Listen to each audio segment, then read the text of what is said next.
வணக்கம். Electronics training இன் தமிழ் சேனலில் இன்றைக்கி நான் பார்க்க போகிற வீடியோ, லாஸ்ட் வீடியோவில் ஒரு மல்டிமீட்டர், டிஜிட்டல் மல்டிமீட்டர் ஒரு அன்பாக்சிங் பார்த்தோம். சேம் அதே மாதிரி தான் இது ஒரு type of digital multimeter unboxing பண்ண போகிறோம். ஓகேவா? இப்போ பார்க்கலாம். இதில்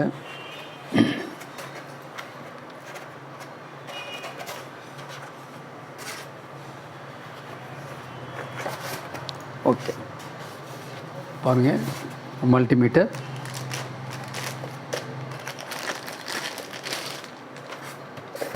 உள்ள ஒரு டிஜிட்டல் மல்டிமீட்டருடைய ஆப்ரேட்டர்ஸ்னுடைய இன்ஸ்ட்ரக்ஷன் மேனுவல் இருக்குது. இது மூலிமா இதனுடைய டீட்டெயில்ஸ் ஃபுல்லாக நம்ம தெரிஞ்சுக்க முடியும். ஒன்று, ஒரு test probe, multimeter test probe இதில் இருக்குது. ஒரு செட் ஆஃப் மல்டிமீட்டர் இருக்குது, டெஸ்ட் ப்ராப் இருக்குது, தென் ஒரு 9 வோல்ட் பேட்ரி இருக்குது. ஓகே, இப்போ இந்த மல்டிமீட்டருக்குள்ளே வந்து ஒரு 9 வோல்ட் பேட்டரியை இன்பில்ட் பண்ணணும். ஓகேவா? இப்போது இந்த மல்டிமீட்டரில் என்னென்ன இருக்குது பாருங்கள். என்னோட சென்டர் வந்து ஆஃப் கண்டிஷன் இருக்குது. இந்த மல்டிமீட்டர்லேயும் சேம் லாஸ்ட் கிளாஸில் சொன்ன மாதிரி தான் உங்களுக்கு டிசி வோல்ட் அளக்கலாம், ஏசி வோல்ட்டையும் அளக்கலாம், டிசி ஆம்பியர் அளக்கலாம், ஏசி ஆம்பியர் அளக்கலாம், ஒரு டிரான்சிஸ்டரை எப்படி செக் பண்ணலாம் அப்படிங்கிற ப்ரொவிஷன் அதில் இருக்குது. கூடவே ஓம்ஸ் ரேஞ்ச், ரெசன்ஸ் வேல்யூ எப்படி செக் பண்ணுறது, டயோடு வேல்யூ எப்படி செக் பண்ணுறது, தென் பஸர், இப்படி மோடெல்லாம் இதில் டிஃப்ரெண்ட் மோடு இருக்குது. இதில் என்ன அப்படின்னா, ஒரு கண்டினியூட்டி பார்க்கும்பொழுது இதில் ஒரு இண்டிகேட்டர் லைட் இருக்குது, அது வந்து ஒர்க் பண்ணும். ஓகே, மறுபடியும் 1 செகண்ட் கொஞ்சம் என்லார்ஜ் பண்ணிக்கலாம். ஓகே, நமக்கு தேவை வந்து இந்த ரீடிங்ஸ் தான் ரொம்ப முக்கியம். ஓகேவா? டிஸ்பிளே வந்து 3.5 இன்ச்சஸ் இருக்குது, 2.45 இன்ச்சஸ் வரைக்கும் கூட இருக்குது. நாளைக்கு இன்னொரு மல்டிமீட்டர் கூட நான் எக்ஸ்பிளைன் பண்ணுவேன், அதை பற்றிய கிளாஸஸ் வரும். ஏன்னா நிறைய மீட்டர் பற்றி நீங்கள் தெரிஞ்சுக்கணும். இந்த மீட்டருடைய தகவல் எதுக்காக அப்படின்னா, ரூரல் பிளேஸில், ஓகேங்களா, வெரி ரிமோட் பிளேஸ், நம்ம ஸ்டூடெண்ட்ஸ் வியூவர்ஸ் எல்லோரும் இருக்காங்க, அவங்களுக்கு இந்த மாதிரி ஒரு ஃபெசிலிட்டி உள்ள மல்டிமீட்டர் இருக்குது குறைஞ்ச வேலையில் அப்படின்னா எல்லோரும் வாங்கிக்க முடியும். எல்லாருக்கும் தேவை என்னென்னா, நம்மகிட்ட ஒரு ப்ராப்பர் டூல்ஸ் இருக்கணும் அப்படிங்கிறது ஒவ்வொரு சர்வீஸ் இன்ஜினியருடைய எய்ம், நியூ கமர்ஸாக இருந்தாலும். ஸோ அதை நம்ம தெரிஞ்சு வச்சுக்கிறது ரொம்ப நல்லது. உங்களுக்கு அந்த டேட்டாஸை கொடுக்கணும் அப்படிங்கிறது தான் நோக்கம். ஓகேங்களா? ஏன் டிஃப்ரெண்ட் டைப் ஆஃப் மல்டிமீட்டர்ஸ் கொடுக்குறோம் அப்படின்னா, நீங்கள் எது வேணால் வாங்கிக்கலாம். நான் உங்களுக்கு சஜஸ்ட் பண்ணுறேன் உங்களுக்கு விச் இஸ் பெஸ்ட் அப்படின்னு சொல்லி. தென் அதுக்கப்புறம் நீங்கள் வாங்கிக்கலாம். பொதுவாக எல்லாமே சைனீஸ் மேக்கு, வாரண்டி கேரண்டி எதுவும் கிடையாது. ரொம்ப பிரமாதம்னு சொல்ல முடியாது, வெயிட்லேருந்து ஹெவியாக இருக்கும் அந்த மாதிரிலாம் இருக்கும் சொல்ல முடியாது. ஓரளவுக்கு நார்மலாக இருக்குது, யூஸ் பண்ணுவோம். நாளைக்கு ஒரு அப்கிரேடில் வேறு ஏதோ ஒரு மல்டிமீட்டர் இருந்தால் ஒன்று வாங்கிக்குவோம்.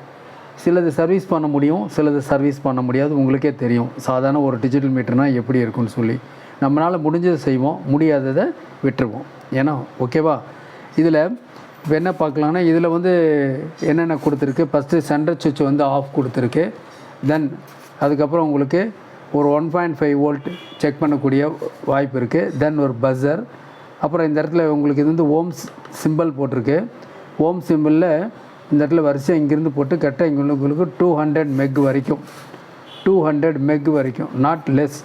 200 மெக்குங்கிறது கிட்டத்தட்ட மெக்கர் ஓப்பன் மாதிரி சர்க்யூட்ஸ் இருக்குது. அவ்வளோ ரெசன்ஸ் வேலையை செக் பண்ணலாம். 200 ஓம்ஸ்லேருந்து, ஓகேவா, 200 மெக் வரைக்கும் நீங்கள் அளக்க முடியும். தென் அடுத்து என்ன கொடுத்துருக்கு, இந்த HFE அப்படிங்கிறது ஒரு டிரான்சிஸ்டருடைய ஆல்ஃபா செக் பண்ணுறதுக்காக கொடுத்துருக்கு. ஓகே, தென் அடுத்து இந்த ரேஞ்சில் பார்த்தீங்கன்னா இந்த இடத்துல டிசி வோல்ட் ரேஞ்சு பார்த்தீங்கன்னா உங்களுக்கு 200 மில்லி வோல்ட்லேருந்து 2 வோல்ட்லேருந்து தென் 1000 வோல்ட் டிசி வரைக்கும் இதில் அளக்கலாம். இந்த சைடில் இருக்கிறது எல்லாமே ஏசி வோல்ட்டு அளக்கிறது இருக்குது.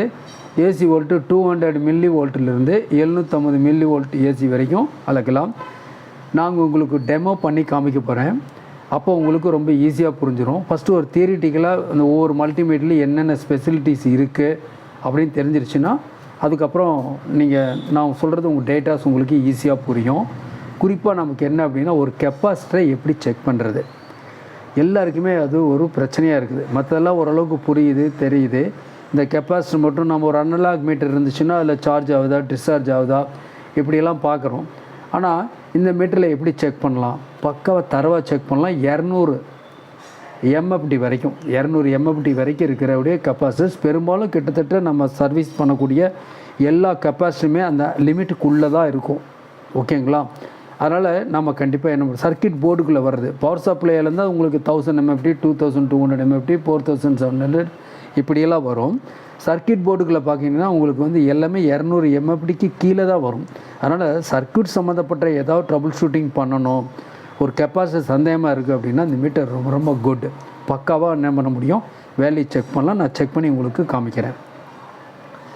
தென் இது இடத்துல பார்த்தீங்க அப்படின்னா இது வந்து AC volt, AC ampere.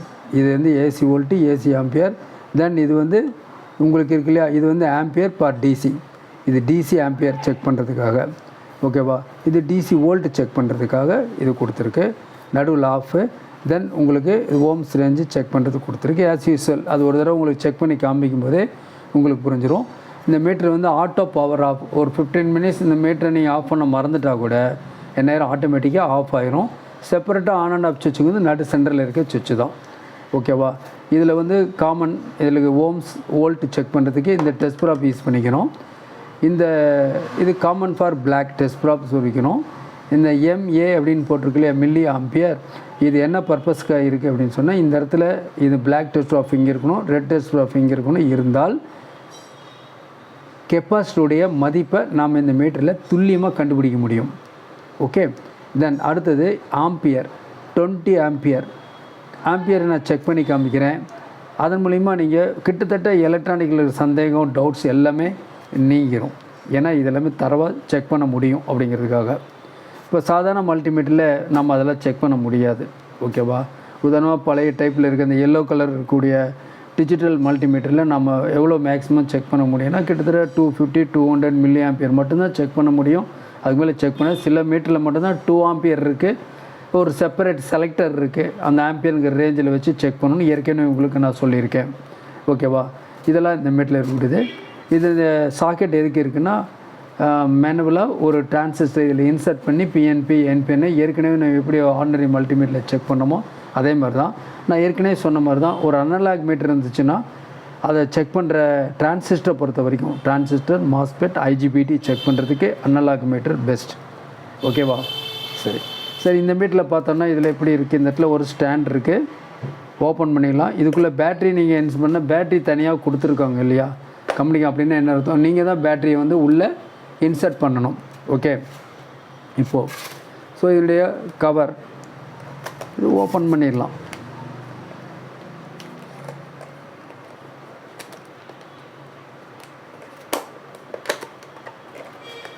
Open பண்ணியாச்சு. ஓப்பன் பண்ணணும். தென் பேக் சைடில் பார்த்தீங்கன்னா ஒரு ஸ்டாண்ட் கிளிப் இருக்குது. தென் என்ன இருக்குது இந்த இடத்துல இங்கே ஒரு ஸ்க்ரூ, இங்கே ஒரு ஸ்க்ரூ இருக்குது. மொத்தம் இந்த 3 ஸ்க்ரூவையும் கழட்டினா மட்டும்தான் ஓப்பன் பண்ணதும் இந்த பேக் கவரை ஓப்பன் பண்ண முடியும். பேக் கவரை ஓப்பன் பண்ணினா தான் இந்த பேட்டரியை இதுக்குள்ளே இதனுடைய கனெக்ட் பண்ண முடியும். ஓகேவா? இதில் இந்த மாதிரி இருக்குது. ஓகேவா?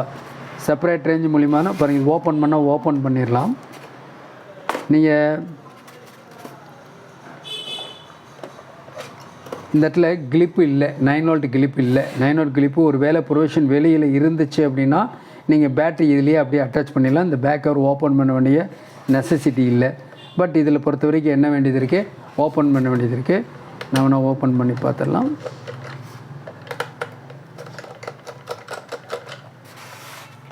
உங்களுக்கு சொன்னது புரியும்னு நினைக்கிறேன். பேக் கவரில் இந்த இடத்துல 9 வோல்ட் கிளிப் கனெக்டர் வந்து இந்த இடத்துல இந்த ப்ரொவிஷனில் இருந்துச்சு அப்படின்னா இந்த பேக் கவரை ஓப்பன் பண்ண வேண்டிய அவசியமே இல்லை. ஓகேவா?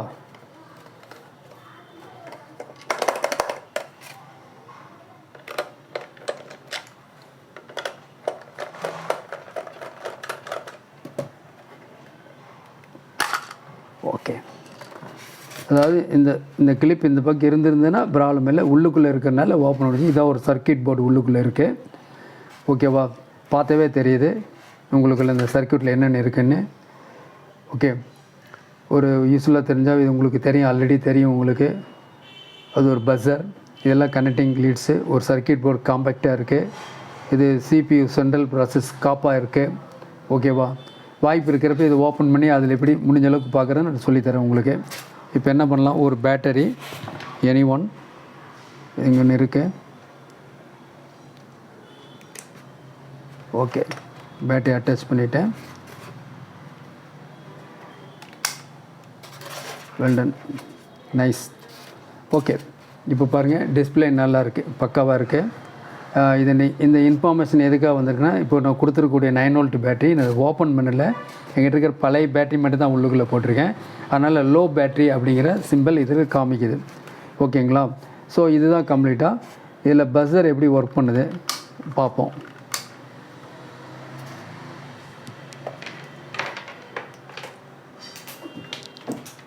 ஒரு டெஸ்ட் ட்ராப் இருக்குது, தென் காமன் பிளாக்கு, தென்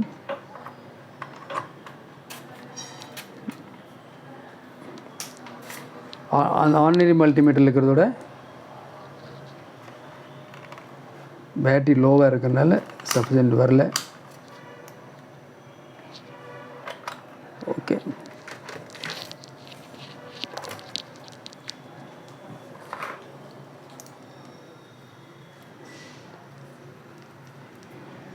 பார்க்கலாம்.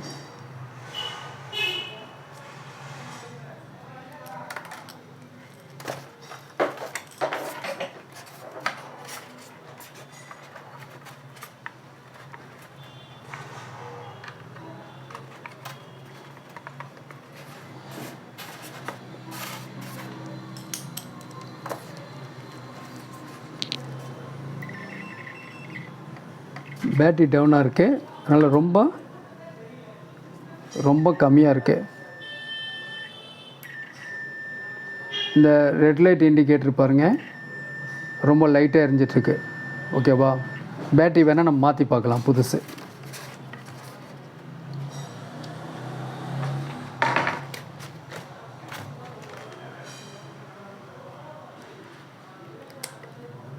ஓகே, சேஞ்ச் பண்ணிட்டோம். அது ஒரு புதுசு பிரிக்க முடியல.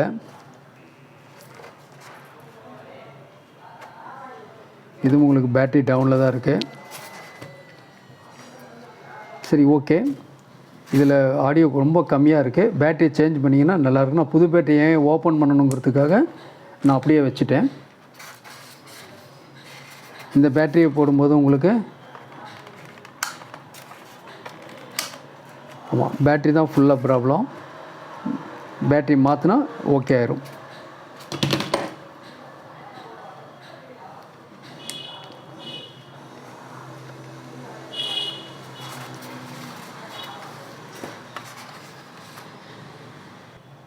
பாருங்கள், பேட்டரி மாற்றணுன்னு நல்ல ஆடியோ வித் இண்டிகேட்டர் எரியுது. பேட்டரி டவுனாக இருக்குனால ஒர்க் பண்ணலை. ஏன்னா அதில் கம்பெனியில் கொடுத்த பேட்டரி வந்து இதில் இன்னும் போடல. சரி, ஓகே. எப்படி ஆடியோ இருக்குதுன்னு பார்த்துருக்கேன். ஓகேவா? கண்டினியூட்டி மீட்டரில் பரவாயில்ல, குட். ஓகே. ஸோ மீதியெல்லாம் உங்களுக்கு டெஸ்ட்டில் உங்களுக்கு நான் டெஸ்ட் பண்ணி டெமோ பண்ணும்பொழுது நீங்கள் மேற்கொண்டு இதை நீங்கள் தெரிஞ்சுக்கலாம். ஓகேங்களா? ஏற்கனவே சொன்ன மாதிரி தான் உங்களுக்கு எங்களுடைய ட்ரைனிங் இன்ஸ்டியூஷன் இருக்குது. அது மூலிமா வேரியஸ் கிளாஸஸ் ட்ரைனிங்லாம் கொடுத்துட்ருக்கோம். விருப்பம் மூலம் நீங்கள் வாட்ஸ்அப் நம்பருக்கு கால் பண்ணுங்கள். நான் உங்களுக்கு மேற்கொண்டு நான் டீட்டெயில்ஸ் சொல்கிறேன். ஓகேங்களா? தேங்க்யூ ஃபார் வாட்சிங் திஸ் வீடியோ.